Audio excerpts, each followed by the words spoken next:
Before I say anything else, yes, this is my first video and yeah, I know I am not qualified. But neither is Hollywood when it comes to Superman. So we are even, I guess.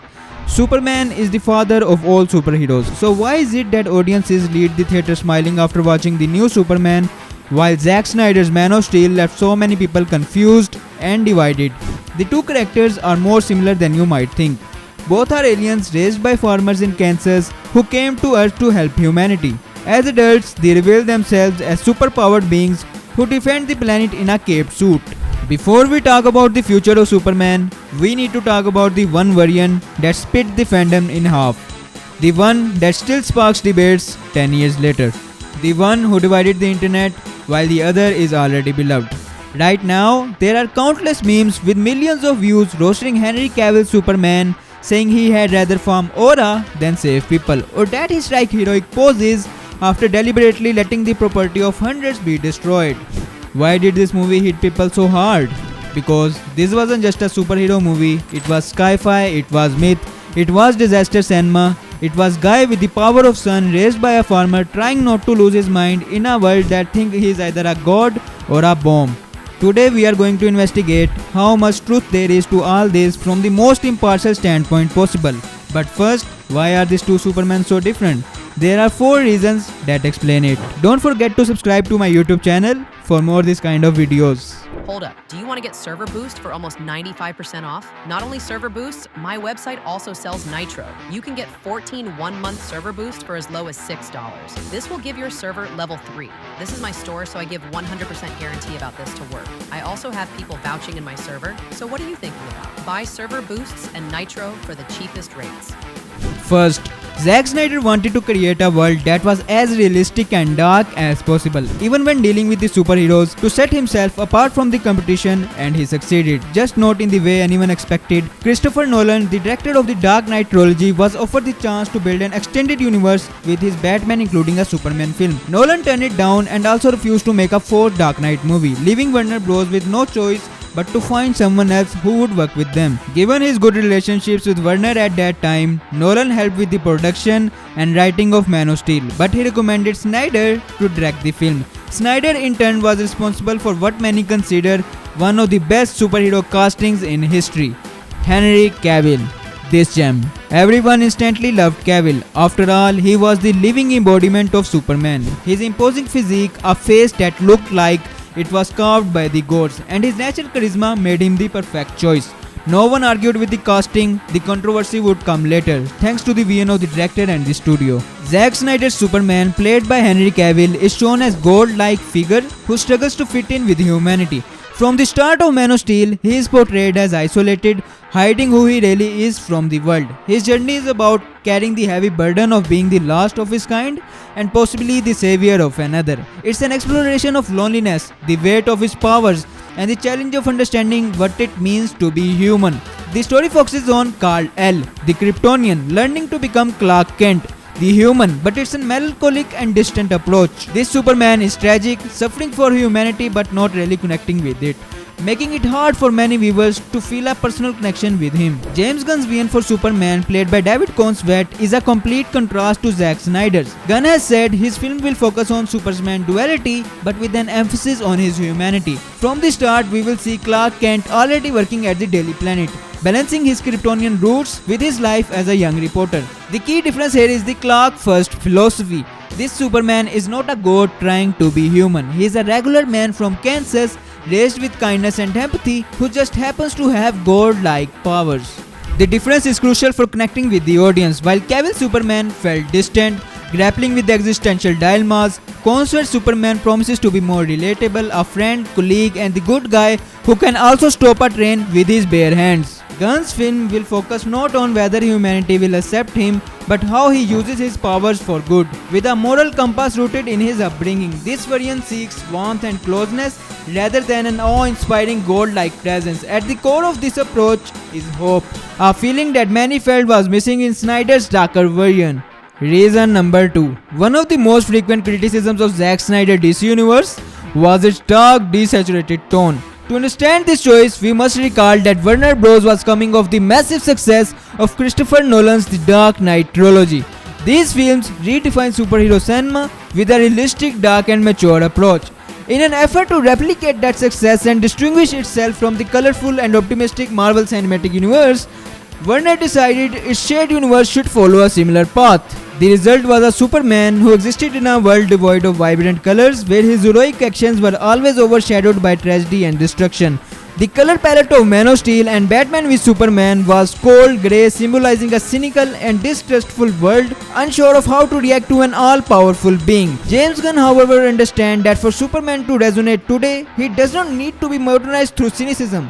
Instead, he should be revitalized through his core essence. The new Superman suit emphasizes this shift, with vibrant colors, the red and blue Pope, and the emblem on his chest, symbolizing heritage and legacy, not just the crest of an extinct alien house. And this brings us directly to the meme that has exploded online. Reason number 3. The aura farming meme. The term aura farming has gone viral to describe someone who, instead of doing the right thing, prioritizes striking a cool, powerful pose to impress others. And fans have applied this directly to Zack Snyder's Superman. Let me break down a few viral videos with tens of millions of views. The first compares James Gunn's Superman, who stops a monster before it can hit a building full of people, with the one from Man of Steel, who dodges a tanker truck only to let it crash into and demolish a building. A building that, as we learned in Batman v Superman, was full of people.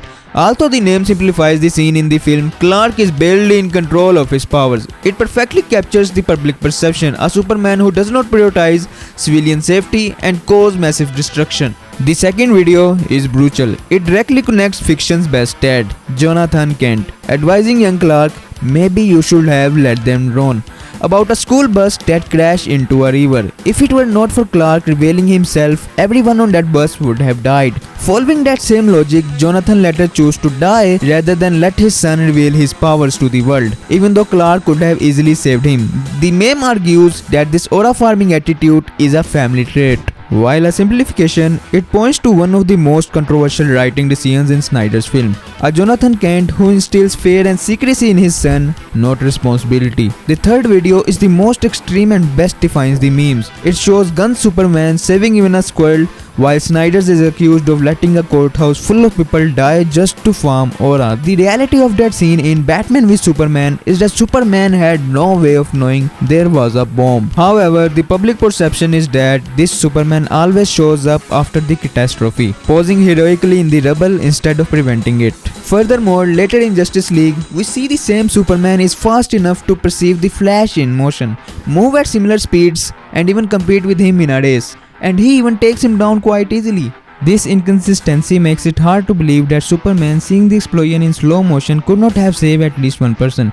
Instead, he just stands there looking distraught while continuing his moving streak. The final image of him is the pinnacle of aura farming, an imposing pose that for critics lacks the hope inherent in the character. Now, is this meme justified? It's complicated. Snyderverse defenders argue this deconstruction was necessary. Superman had to learn to be a hero. The destruction in Metropolis was the realistic consequence of battle between godlike beings and was crucial to the plot of Batman v Superman, where Bruce Wayne sees him as an uncontrollable threat. From that perspective, the destruction isn't observed but a vital part of his character arc. However, for the vast majority of the audience and long-time fans, this was a betrayal of the character's essence. Superman in his purest form always finds a way to save everyone. The aura farming meme, while obviously an exaggeration, it is the perfect manifestation of the emotional disconnect between the audience and the Cavill Superman. It's one thing to save or not save people, but it's incredible how Man of Steel is almost always stone-faced and seemingly soulless when he is Superman. In that light, you cannot help but agree with the Bruce Wayne. This Superman is terrifying and in imminent danger. Finally, here is a perfect sequence from Batman v Superman that shows how Zack Snyder, while a genius at cinematography, drama and epic scale, never knew how to write the character after Nolan left. After Lex Luthor kidnaps Superman's mother, he tells him that if he does not bring him the Batman's head in 1 hour, she will die. Powerless, the Man of Steel flies to Lois only to deliver one of the most reviled lines among comic book readers who understand the character. Lois, I have to go to Gotham to convince him to help me, or he has to die. He literally just said he is going to kill an innocent person to save someone else. A line that completely shatters the comic book character.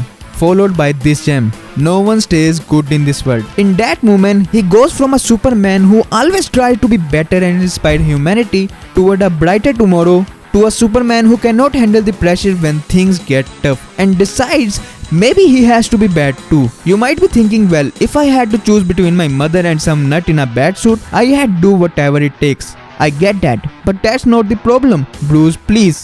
I was wrong, you have to listen to me. The problem is that Superman is supposed to convince Batman to help, but the first thing he does is this. An enraged Superman hurls Batman several feet before even trying to talk, knowing that every second is vital for his mother's survival. Even knowing nothing can hurt him, he decides to be a total schoolyard bully, menacingly approaching Batman in the middle of the night, grabbing him and tossing him like trash. Someone please explain this to me. Put yourself in Batman's shoes. After all that, would you believe the being in front of you just want to talk? Batman did basically nothing and Superman nearly killed him without even saying why he was there. This leads to Batman using kryptonite, winning the fight, and the whole thing ending with the infamous Save Martha scene. Save Martha. Oh my god, folks. This is not Cavill's fault, it is the fault of bad writing that portrays Superman as an inexperienced person who faces no consequences for his actions and does not seem to want to be better than the world around him. It's hard to empathize with writing like that. No matter how much we all love the actor, Snyder could have made a spectacular superhero story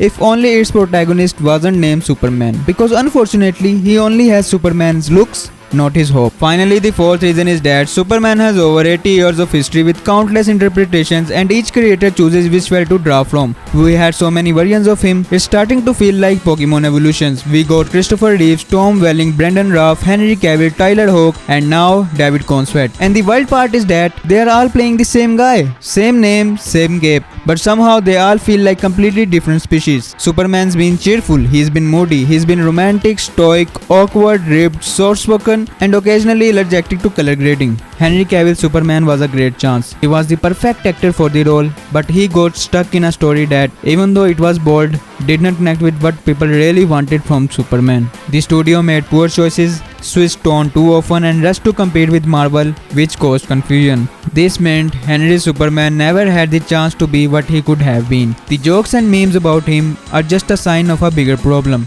a universe that didn't truly understand Superman. Now with David Conswett and James Gunn in charge, DC has a second chance. This is not about forgetting the past, but learning from it, going back to what Superman is really about. A good man trying to do the right thing in a complicated world.